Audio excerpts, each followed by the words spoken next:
On this episode of Purposely Curious, we talk to Victoria Gerdts, who I met as a hospice social worker, but who also now practices sex education, or for a better term, a practicing sexologist who is trying to redefine the narrative surrounding chronic illnesses, disability justice, and sex positivity through sex therapy.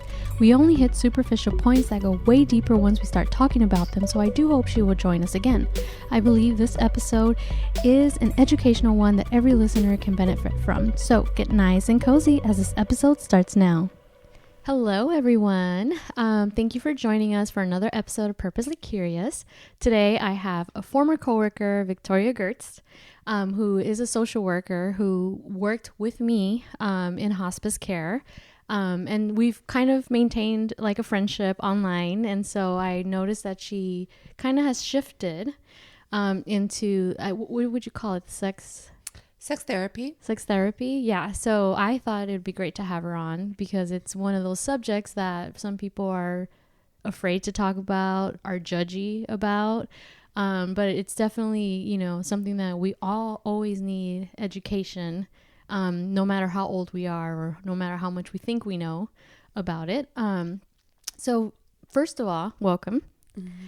And second, what made you shift, or what interested you in looking into that field? Yeah. So, we're both in the medical field, and I started out doing hospice from adult hospice. I was always interested in working with kids and adolescents. So I switched over from adult hospice to pediatric hospice. And there was this one instance, I want to say it was this time, like last year. So the shift I made has been fairly recent. I was with a patient, and he was 16 years old. He had metastatic cancer, and it was progressing really rapidly. And he knew that he was dying. But one thing that I don't think I realized, and something that I don't think that I didn't think was probably like more important, was the fact that he didn't have a girlfriend. Mm-hmm. So he wanted to have a girlfriend, and he wanted to have sex before he died. Wow. And it was Valentine's Day, and he didn't have a date. He didn't have Valentine's Day. I just remember him telling me, he's like, "Victoria, I don't want to be alone for Valentine's." And I said, "You're not going to be alone. You're with family. You, like we have a great team," referring to his like hospice team and also his team at UCLA. But I don't think that was the answer that he wanted to hear. Mm-hmm. And I don't think I actually knew how to talk about sex. And I mean, we're not, first of all, talking about death is really difficult. Yeah. Now you add another layer on top of that, and you want to start talking about sex like that, that's extra difficult too. So I knew that, I guess it's something that just kind of bothers me. Like, why can I talk about this? Why is it so difficult for me to bring it up with patients or with clients? So I told myself, this is something I need to work on and improve. So I applied for my sex therapy certificate at the California Institute of Integral Studies, and I completed that last year. So I've been doing so now my focus has shifted, and it's more on sexual health and also chronic illness. Mm-hmm. So, I guess, was he able to find someone? No, he actually ended up dying. Oh. It was like I think it was either end of February, beginning of March. Yeah. Mm-hmm. But I visited him very frequently. We did drop off like chocolates and flowers. I think it was just he wanted to feel loved at the end of the day. Yeah. Which we all look for, that mm-hmm. love, that person you fall in love with, to share things with, and why not him? Exactly. Yeah, or anyone else, right? Yeah. In that same situation. And to add on to that, you want to feel safe and secure no matter what relationship you're in. It's, you're always seeking somebody who can give you that sense of safety and feeling secure. Yeah. So define to us what sex therapy is. Mm-hmm. It's so broad. Mm-hmm. You know what? I thought social work itself is broad, but I want to say sex therapy is the practice of providing therapy to any sort of sexual health topic. There's a list of things. Like last year, I had people talk to me about what it was like being in kink and BDSM relationships. I had people. For those who don't know what that stands for, what does it stand for? It stands for bondage, dominance, sadism, and masochism. So, and it's sort of like this dom subplay. Mm-hmm. So, where one person acts as the dom and the other person acts as the sub. Mm-hmm. Yeah. Mm-hmm. And so so people came up to me, asked me about that. They asked me about, being like polyamorous relationships.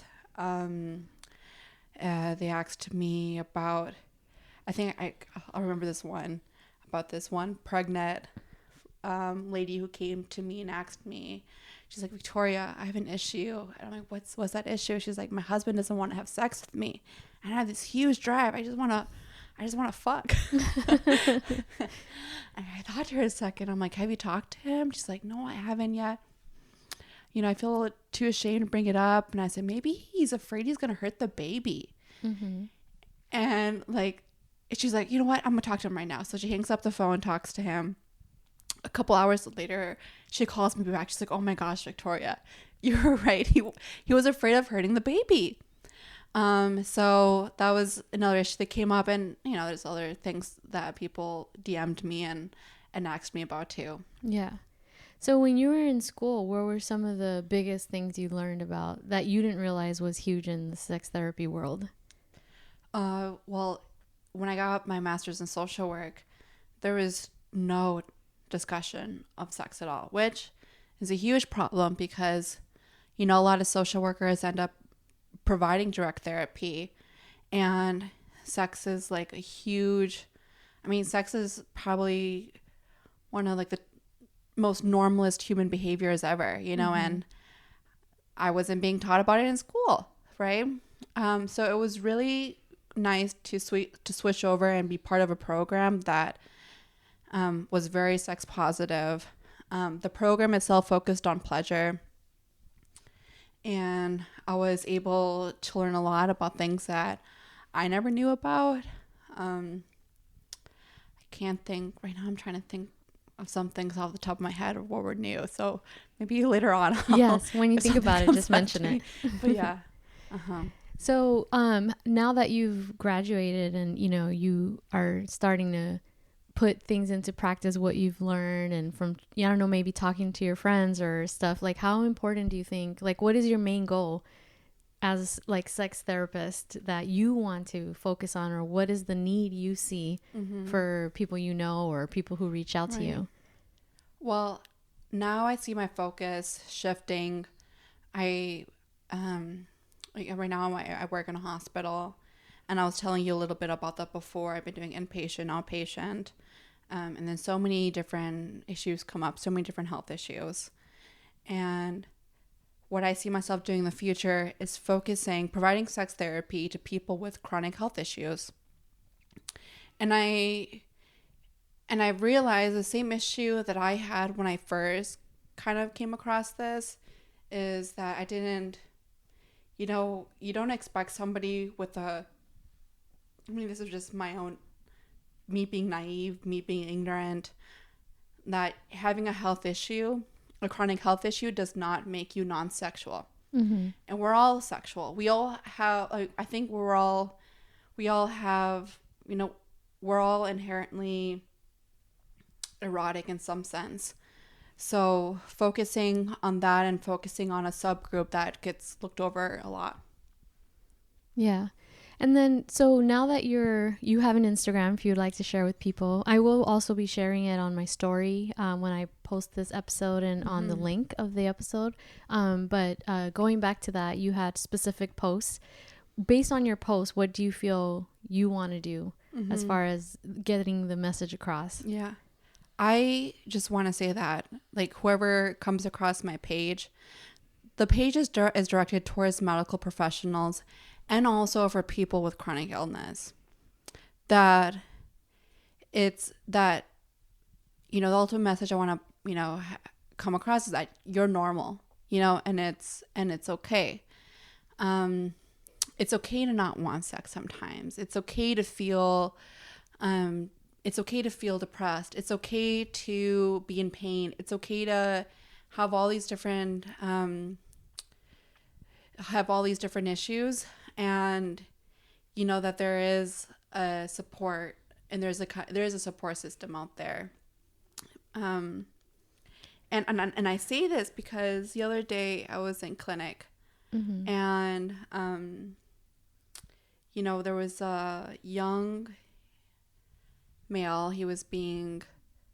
I was evaluating him for a transplant, and he said to me, I really want to find love, but it's so difficult for me to find love because whoever I find is not only going to have to date me, they're also going to have to date my illness. And I asked him, so what is that going to look like? Well, they also have to kind of accept that they may have to also be my caretaker at times. And that's a huge role. I think when we talk about and we look at like what we define as like typical relationships, there is this kind of balance in between like providing care and also receiving care. There's like this equilibrium between like sending and receiving. Whereas if you are somebody with an illness, or if you are somebody with a disability, that is more difficult. You may require somebody to lift you up in the mornings, or assist you to use a bathroom, or or maybe you need somebody to refill your pill box, and that can be really embarrassing for some people to even ask those things. Do not want to feel like a burden. Well, it's not sexy if I accidentally urinate on my partner. But so my message is that it is normal, that bodily fluids, no matter any type of sex act, is normal. And there is a support out there for also the caregiver and the patients themselves. And I never thought of that. I did have someone on one of the episodes who had IBS. And one of the things I asked is, has that affected your dating? But now when I'm listening to you, it's like, when we date, that's not something we're thinking of. Do the person we're talking to, getting to know, have chronic illnesses, something that might make them feel self conscious, or bring their sexual self-esteem. We're all sexual creatures.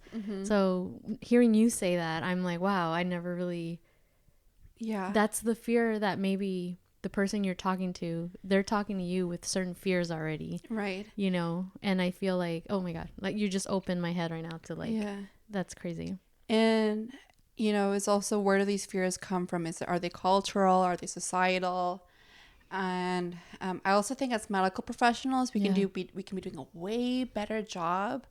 When we're treating a patient, we should not be looking at just medication, at how to lower their blood, their blood sugar levels, whatever. We should be looking at the whole picture. And if ED is something that they're struggling with, involving a sex therapist, prescribing Viagra. I was reading this one article about this one cancer patient in the East Coast, and how their libido had dropped, and that they still wanted to participate in sexual acts with a partner, but that that was difficult. And this one oncologist was prescribing Viagra, and they noticed an increase of happiness within the relationship, because there was that one oncologist who was willing to talk about what sexual health looked for them. Right. And then I also wanted to talk about some statistics that I brought with. Yes, please share. So this is part of a study. It's kind of an outdated study. It's already 20 years old, but in the study they found out that about 94% of adults believe that sexual pleasure enhances overall quality of life. 43% of women experience sexual dysfunction. a lot of it has to do with either vaginal dryness or even vaginal pain. Nearly 1/3 of men experience sexual dysfunction. More than 90% of patients believe it is the physician's responsibility to address sexual issues. 71% of patients believe doctors would be dismissive of a sexual concern. And then last but not least, but 68% of patients believe doctors would be uncomfortable if they brought up sexual concern. And in that same study, they found out that more than half of the doctors did not screen for any of these sexual concerns. When you go to a doctor's office, the questions that do get asked is how many partners you slept with, are you using any protective barriers, and when was your last STI screening? Yeah. But a lot of sexual dysfunction disorders can also be like preliminary factors into some chronic health issues like diabetes, and other ones as well. Yeah.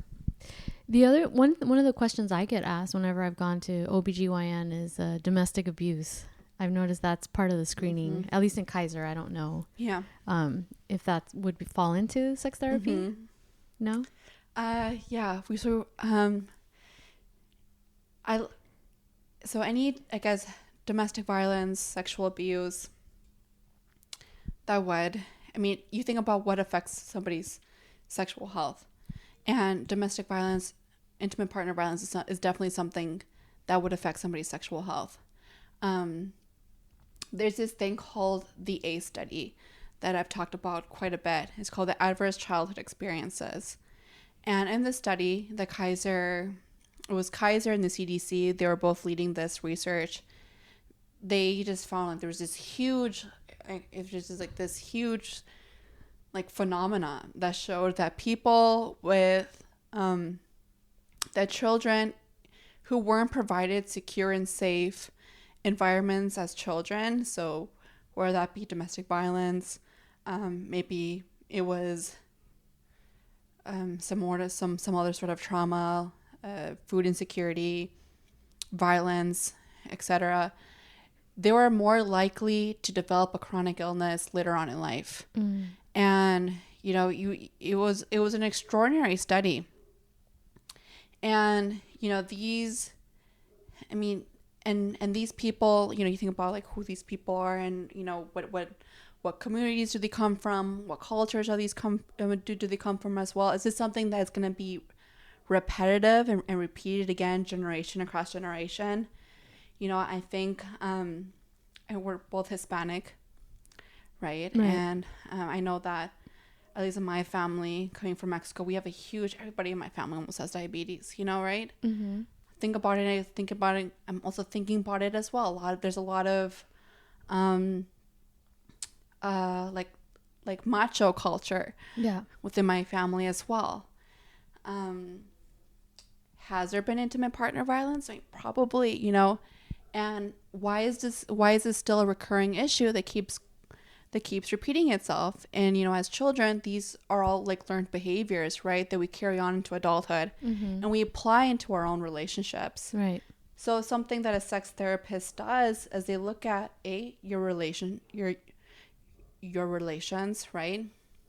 We talk about any physical or like physiological issues, and we also talk about like a lot of psychological issues as well, because it's kind of like a little circle. Yeah. Whatever happens in your relationships can either come across as physiological or even like psychological. And the good thing is that now hospitals are they're screening for what we call like these social indicators, but hospitals still aren't screening for like sexual health social indicators. So, and that can also, that can give you so much information too. And people are so multi-layered, and, I had a patient the other day too that's like, I just came out, they were 50, I think they were like 50 something years old, and they were just saying, I just came out as gay to my family, and telling me about like their history of like sexual abuse and sexual violence. And,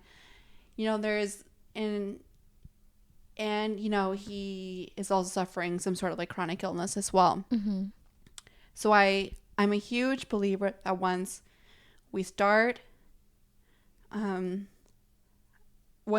treating people interdisciplinary, so treating them through treating them with like a sex therapist, some sort of doctor,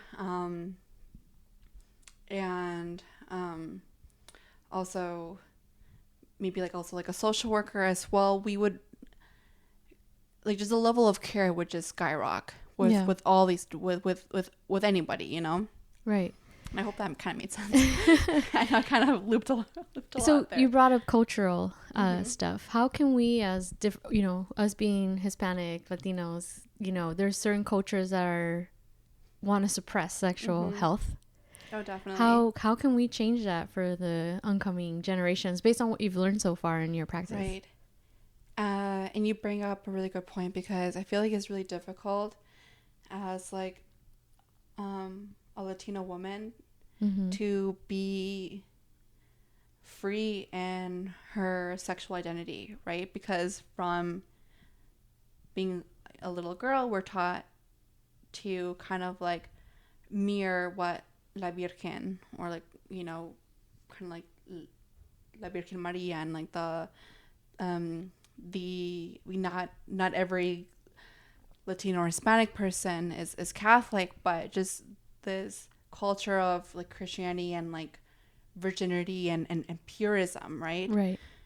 So that you add an extra layer, you're talking, and then so that's culture, tradition, religion, but then you think about it too, is the sexual health education that people of color are receiving in their schools, is it on par to what we want to see them kind of grow into as adults? Mm-hmm. And if you look at a lot of these sexual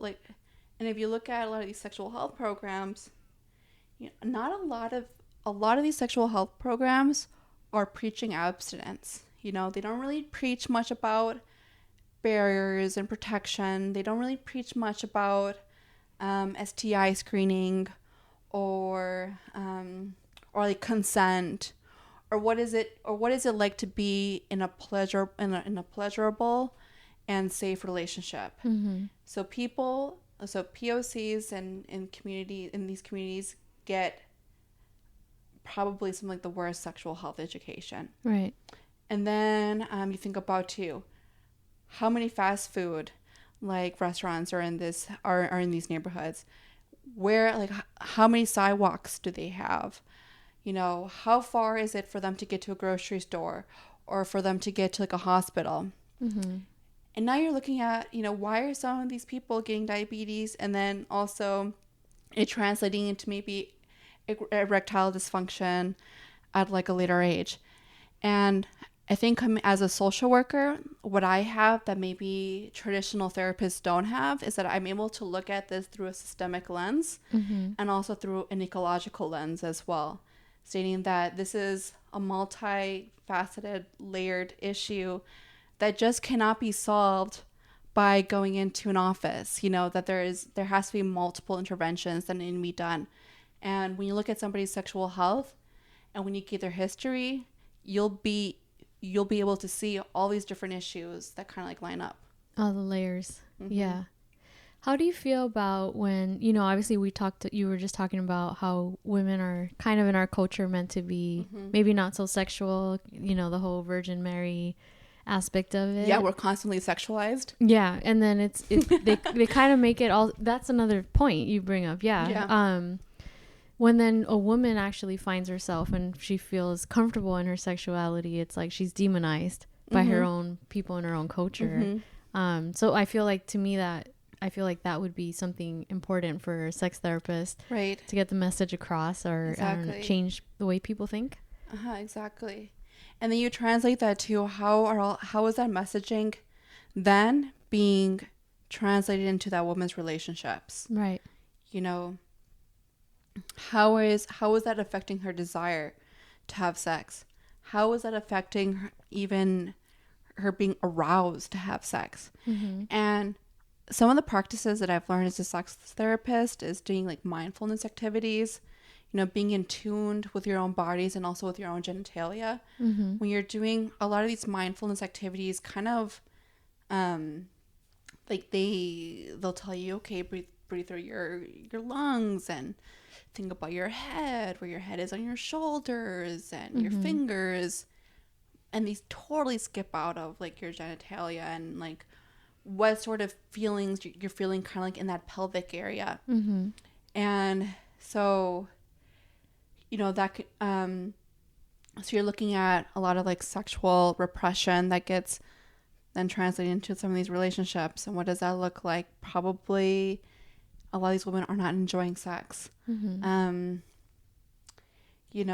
Maybe there's, in thinking about also like men too, the messaging that men get is to just kind of like keep having sex, no matter no matter with what person it is. So what happens then when you can no longer perform in that messaging that affects them psychologically as well? Right. So that's true. Yeah. You mentioned STIs earlier, and that was one of the things that you were saying that based what I noticed on your Instagram for sex therapy is how people's life isn't over. No. When they have it, and that's one of the things that again is demonized, right? And how would you want to change people's minds about that? Right. I think first it starts in the classroom. It really does. As kids? As kids. It starts in the classroom because, you're giving all these fear tactics. Don't have sex or else, boom, you're going to have like gonorrhea. It's going to be the end of your life and nobody's going to want you. The same messaging, that nobody's going to want you. You're going to be or that you're dirty, or that you're a slut, or, all these different things. And, last year was diagnosed with, herpes 1, herpes like HSV1, which is, an STI. And, even as a sexual health instructor, I felt very similar feelings a lot of people who are diagnosed with STIs feel. That fear, who's going to love me? Like, what's going to happen now with my life? And nobody teaches you that these things are manageable and that these things are just quite normal. That if you're going to have skin-to-skin contact with any human being on this planet and perform probably one of the most human acts you can ever perform, there's always going to be a risk of something. Right. There's a risk of us being together right now, and then there's COVID and all these different viruses, and there's also this culture of blame and guilt that we have that definitely needs to be lifted because it's nobody's fault, and so I guess something I would say to people who are battling with an STI recent diagnosis, that there's nothing wrong with you, and quite frankly, you're quite normal, and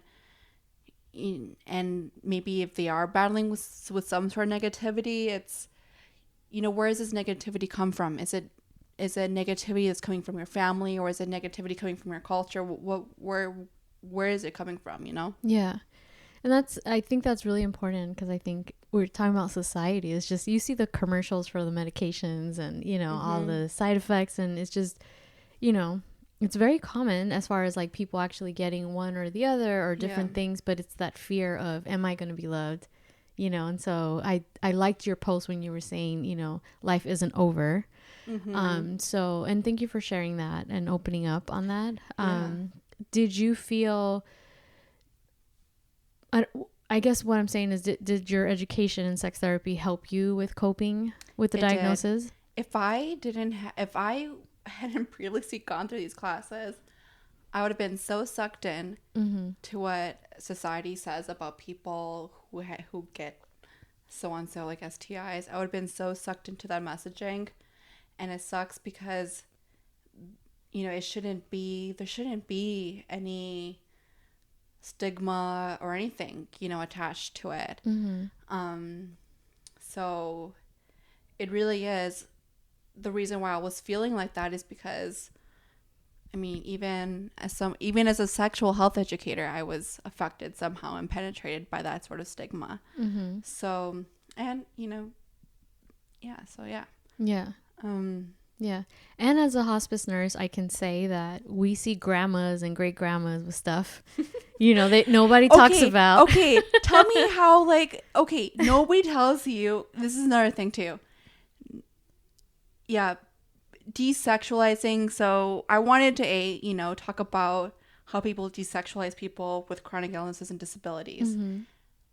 On top of that, desexualizing people who are also a lot older than us, and we don't even realize that there's so much gonorrhea and chlamydia that goes on in these skilled nursing facilities. Yes. Nobody talks about why aren't there condoms being provided at these skilled nursing facilities? Why isn't lube being provided at these skilled nursing facilities? Mm-hmm. They still have the human right to, if they want to have sex. Yeah, exactly. I think that's one thing that I've learned throughout the years, throughout my experience, is that we just assume, they're a patient. Exactly. Then they have no sex life. That's just an assumption that I just made, and as the years have progressed and I've seen stuff, I realize that that's my ignorance, and being naive.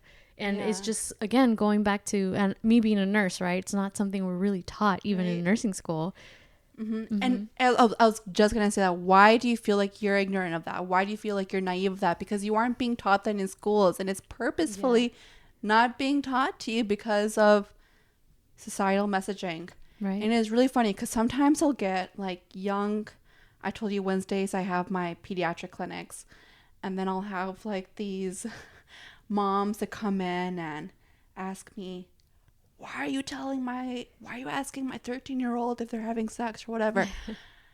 And they maybe had they're maybe on a, I don't know, maybe they have some sort of chronic heart failure diagnosis or something. And I'm like, you really don't think your 13-year-old or your 14-year-old isn't thinking about this? And these are parents that have been involved with their kids ever since the onset of their diagnosis, probably as infants. Mm-hmm. So parents too are at fault because they're constantly pathologizing their kids, when they're going to grow up and become adolescents one day and hormones are going to be involved and they're still going to school. They're still going to school as well, and and I've kind of parents, why are you asking my kid that? I'm like, I'm sorry, Karen, do you really don't think that kid's thinking about sex or looking at porn right now? Especially at that age. I think that's when we're curious about those things. Yep. Yeah. The other thing too is do you think, for example, sex workers, sex therapists should be working with them? Or oh yeah, absolutely. Yeah. Yeah. And sex work right now is so it's so broad. And I think weirdly so, Gen Zs are just weirdly accepting of sex workers because of OnlyFans. Yeah. You think about OnlyFans, strippers, escorts, sugar babies, daddies. And I think they have a lot to teach us too in regards to sexual health and, being in tune with your own body. And, if anything, we should learn of sex from sex workers because they're the ones teaching us about pleasure. They're the ones teaching us about communication and feelings of safety and secureness and all that stuff. Yeah. And you brought up something too, is the pleasure end of sex, right? Mm-hmm. There are people who know how to find the pleasure and there are people that don't because maybe they have those, it's a bad thing. It's something that's demonized in my culture or society, how would you, if someone came to you and was like, I just don't know how to feel pleasure, is that something that falls within the sex therapy umbrella? It does. Most definitely. So I spoke of mindfulness activities, but pleasure doesn't always start in the bedroom. You're looking at how are you seeking pleasure outside of the bedroom? Mm-hmm. How are you listening to your mental health? you know, when you wake up, do you feel happy? Are you able to eat the foods that you want to eat? Are you restricting yourself in some ways? Are you practicing a type of role or identity that is expected of you, not because you want to be practicing it? So I always ask people, if you aren't having, I always ask people, how are you practicing pleasure outside of the bedroom? Because pleasure starts, from anywhere and anything, Now, how do you feel about like children being taught like anatomical names? I had my niece one time, she was little, and she's like 18 now, but it was first for me. She said that her vagina itched, and all of us were like, what? And her mom was a teacher and was like, I'm trying to teach her the anatomical way to say things. And I know that that's an ongoing debate in the world where people are like, your kids shouldn't talk that way, or what's your opinion on that? Yeah, I think they most definitely should. Yeah. And we were thinking about pleasure and stuff. I think I was reading this one book. It's called Come As You Are. A super popular book. She's super well known. It's Dr. Emily. I forget what her last name is. But there was this 50-year-old woman who didn't even know where her clit was, or where her clit was even located, right? Like in her vulva, And so, we're talking about pleasure, and the reason why, sex also becomes so problematic and taboo is because, we don't teach kids about their anatomical, like pieces and stuff like that. And like, gosh, I don't even know where to start with that, because I get, I for one, I didn't know. When I was a kid, growing up with Mexican family, I was taught that area was my icky. I couldn't have anybody touch my icky, or if something was wrong, it was like my icky. You're teaching somebody that what you have down there is gross, is untouchable, but that's such a necessary function, and it's probably one of the most important body parts of your body, so I struggled with pleasure for a really, really long time, and I don't know if it had to do with the messaging from my own family, or if it was because of the way I had to act and be a certain type of woman when I was with like a male partner. But I wasn't even able to orgasm until like my mid-20s. Yeah. Because it really affected me so much. So I think, plus, if you don't teach your kid about anatomical like language, how do you know, like, what if your kid had a yeast infection or a UTI or any sort of like issue? Your kid now is not going to have the language to be able to tell you that. Right. And that can lead to other issues. Your kid may not even have the language to tell you that they've been sexually abused. Right. So many other different things as well. What if like your boy tells you, hey, why is it that I'm peeing at night? Yeah. Or like having like these wet dreams, or there's this sense of, I can't tell my parents this because I'm so ashamed and so embarrassed of what I have down here. I can't tell anybody it, And, parents, they should be the first source of everything. They should be able to provide that sense of security and safety net for their children, because as parents, that's what they're meant to be. And then not get mad at you for bringing up those questions. Not get mad at you, exactly, which is something that happens, right? Yeah. Yeah. So something I'm trying to get better at is, instead of just talking about like my vagina, actually labeling it and saying, oh, it's my vulva, it's not my vagina. Right. And being able to actually say specific language for a specific anatomical. I mean, we talk about our fingers, our elbows, our knees. Why can't we talk about that? And again, it's societal, it's stigma. Yes. And that it's funny that you bring that up, because there was something I read, and I can't remember where or when I read it, But I remember when I read it, I think I was already a nurse, maybe in the beginning of maybe I was probably 23, 24, where they said statistically like 80 something % of women didn't know where their urethra was. Like if you were to ask, where is your urethra? And that article basically said, take a mirror and look at it. Look at yourself, get to know yourself down there, and I just never thought of that because it wasn't a conversation I had with my mother, my mom, culturally or anything. So that was one of the things that, we should, even I was in my 20s at the time, but just we should learn what our privates look like, right? Because we're not all built the same. Exactly, we're not. And you bring up another really good point because I forgot to mention, boys can see when they have erections. They can touch their balls. All that is visible. Women, it's less visible for us. We can't see when we look down. We can't see down there, So that adds like another layer of complexity, Men are taught to, at a very young age, to touch their penis, to pee or whatever, We're not taught to do any of those things. And then you add like the extra layers of like stigma and society. It's like we're further detached from our bodies than, I hate to say it, than men are. No, that's the reality. That really is a reality.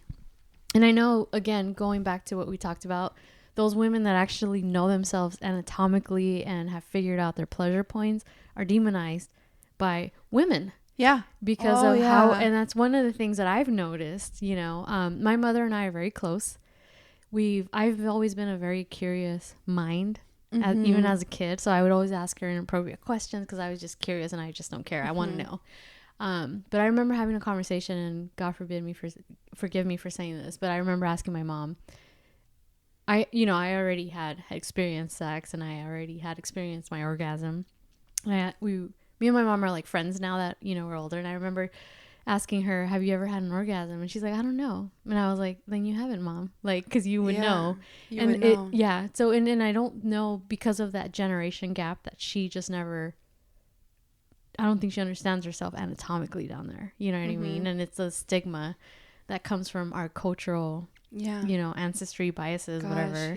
Yeah. So I definitely feel like I'm hoping that the newer generation of women are more open and accepting to that. It's okay to feel pleasure on your end, and don't let people demonize you, whether it's cultural or your husband. Yeah. And I think, it's something I ask people too. When was your earliest memory of yourself touching yourself, I have this memory, I could have been even younger, but I was probably like 7 or 8 or something. And I do remember like feeling myself.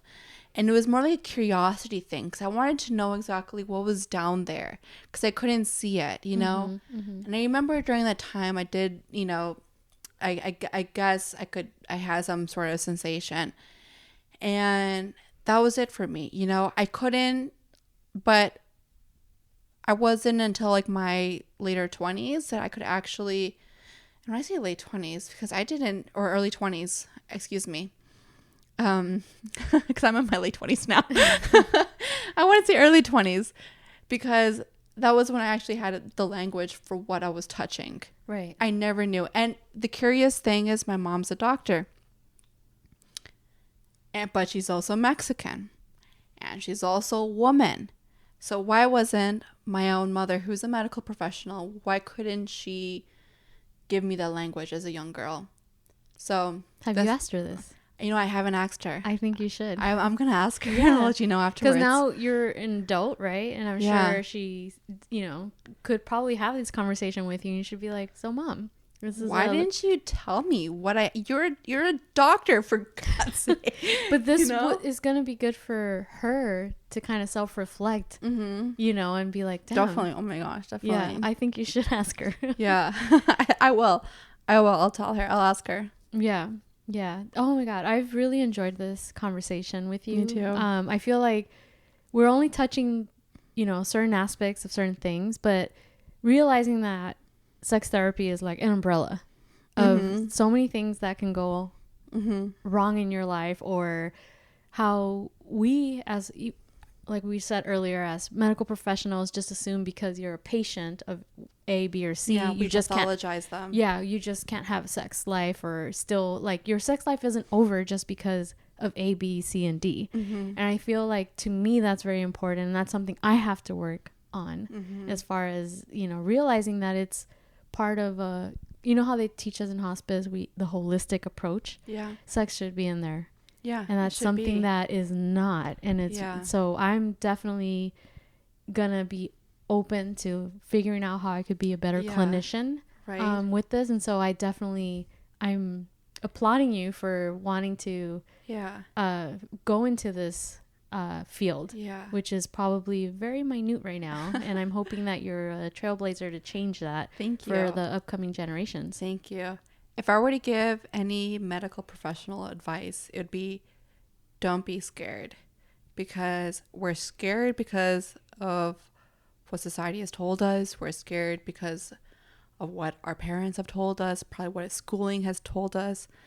So just break out from that, you know, ask them that question. There was this one question I posted. It was like, ask them, how was sex? And when was the last time you had sex, and how was it? You know, that could open a can of worms. I've done it before. It does open a can of worms. And let me tell you something. They were very appreciated because I asked. Yeah. I think you're doing something really good. And Thank you. As a Latina, you know what I mean? I know that I'm sure we're in the States. We live in the States, so we're a little bit more free and open to want to be, it's okay to feel things. But I think some of your posts were in Spanish as well. Yeah. So I think that's important, because, again, in other countries, whether it's Mexico, El Salvador, it's still demonized as a bad thing. That's why I've been trying to translate them into Spanish. I'm glad you're doing so. My reach isn't probably not as yet. Popular. Not yet. And but you know, and that, you know, that reminds me, I need to definitely translate some of my last posts. But yeah, so definitely would love to have you back, maybe in a few months. I want to know what your mom says. Oh, definitely. Because I am curious. You know, I have those conversations with my mom. And again, these conversations I have with my mom is because my ass is like nosy and I'm curious and I make her really uncomfortable, but she'll answer me. But I think it's, you know, one of the things that I think culturally, at least, you know, we talked about the clinical end of it, but like culturally, I really feel like we should not demonize it so much. And, definitely. You know, I feel like you said it's a human act that everyone pretty much has even once in their lifetime. I'm sure there are people who haven't, but those thoughts are things that we all think. And so why make it such a bad thing if that's really the reason why those parts of our bodies were made? And then, you know, the other things that you were talking about is the traumas that come with it. Sometimes we are the way we are because of childhood traumas, generational traumas. Exactly. It's multi-generational. Yeah. So I feel like it's definitely one of those things that I don't think we as a society give enough credit to. We are the way we are, whether good or bad, because of sex. And it starts at a really young age. Definitely. It starts at birth. It starts when the doctor tells you, oh, it's a boy or it's a girl. That's when it starts. Yeah. And I don't think we really think about it. You know, it's like, oh, the boy's playing with a doll. That's a problem. And then there's like this big, you know, we definitely, I do see the importance in it. And I didn't realize it until now I'm in my 30s and I'm like, wow, this is really kind of the root cause for a lot of our fucking problems and chronic illnesses sometimes. Yeah. So I'm really excited for your new venture. Thank you so much. I hope you continue to educate us. Thank you. And really do hope you come back on, because I really enjoyed this episode. I'm guarantee I'm going to get a lot of feedback on it. I am kind of scared to ask my mom, but I think it'll be good, and I'll share it definitely when I come back. Or at least, you know, when you find the time, you know, you're just having girls' night with your mom, just definitely. Be like, you know, I wanted to ask you this. Exactly. She'll probably open up, and then maybe that'll make her self-reflect. Definitely. On how she can change, or, you know, or maybe tell you why she didn't. Yeah. So, all right, guys, I hope you guys learned a lot. And so I'm looking forward to having Victoria again. And I will link her Instagram for you guys to follow her, because her posts are pretty pretty darn interesting. It makes me think. So thank you for coming on. Thank you. All right. Bye, everyone. That was episode 85 of the Purposely Curious podcast. Make sure to subscribe on Apple Podcasts, Spotify, and on most podcast platforms, and follow us on social media at Purposely Curious on Instagram and at Purposely C Pod on Twitter. That's Purposely, the letter C, Pod. Until next time, you know what to do.